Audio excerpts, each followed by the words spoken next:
What do you admire about the other women's work, the other women here? Well, I would like to answer that.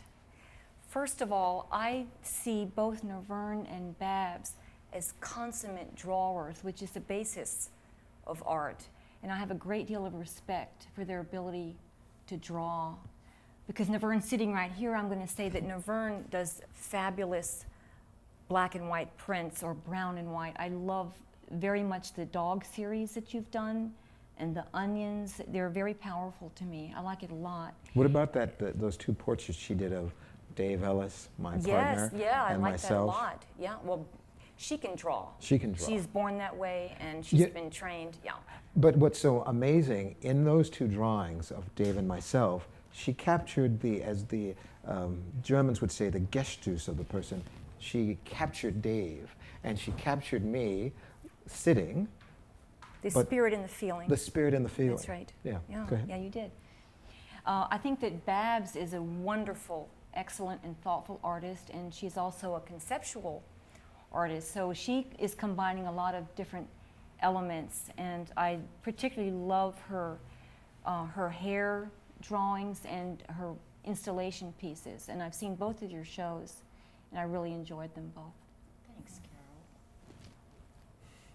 Carol. Babs, you. I'll go next.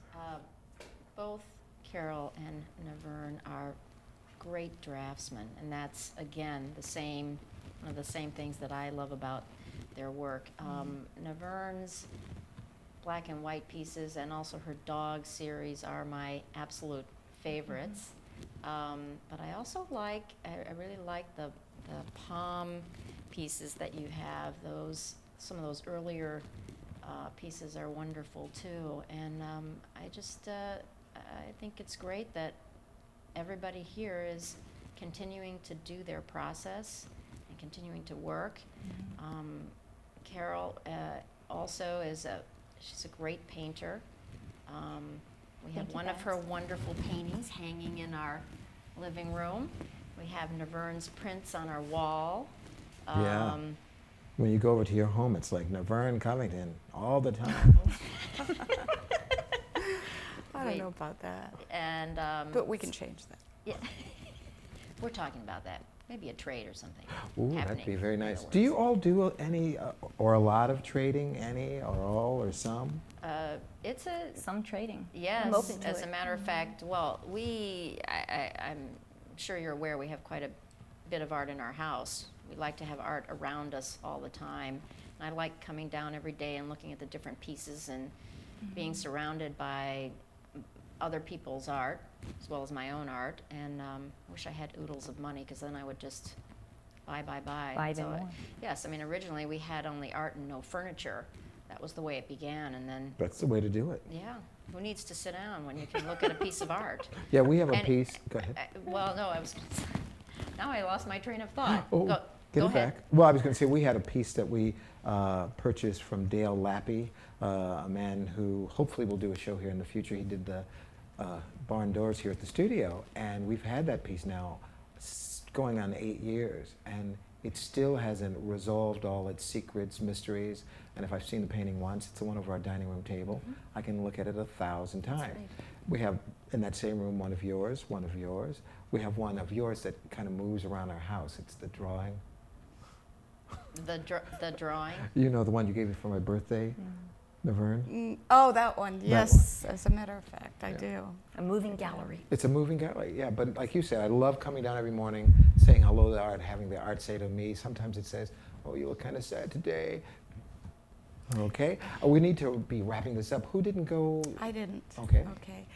When I first met Babs in the 90s, and she brought me to her studio in Hoboken, by a curious set of circumstances we met, knowing she knew someone that I knew when I lived in London. And I saw these, hairy bag things hanging all over the place that I guess in a strange way took me back to being a little girl and going into the meat rack. My dad was a butcher. And interesting. I had that was my kind of initial visceral, guttural response, and then I saw the 2D work, and it's beautiful and lush. And one of the things that I admire about you is your don't know if I could say the word right, your indefatigable energy and enthusiasm that you bring to making art, and that reflects in the work. Thanks, Neverne. Yeah. And Carol, you know, I recently became acquainted with your work, but the first thing I noticed was the lushness of surface and the semi-permeability of the quality of the surface and the light within the paintings. And to me, that transcends the subject matter. The content transcends the subject matter because of that. And that's what I admire about your work. Oh, thank you. Which is extraordinary. You're absolutely right, Neverne. Carol's work has it's not Rembrandt, but Rembrandt-esque in that the light emanates from within. You do a completely different palette, although you have that brown dress that I love so much. So it's not very Rembrandt-like, but you're right. There's a light in the paintings. And it's not always where you think it'll be. Sometimes it's up, sometimes it's low, sometimes it's in the middle distance. Well, we've come to the end of this segment with the 3 women artists, Stop in the Name of Art. And so it's been a pleasure having this time with you. Thank you, Bob. Thank you, Bob. You're welcome. Thanks.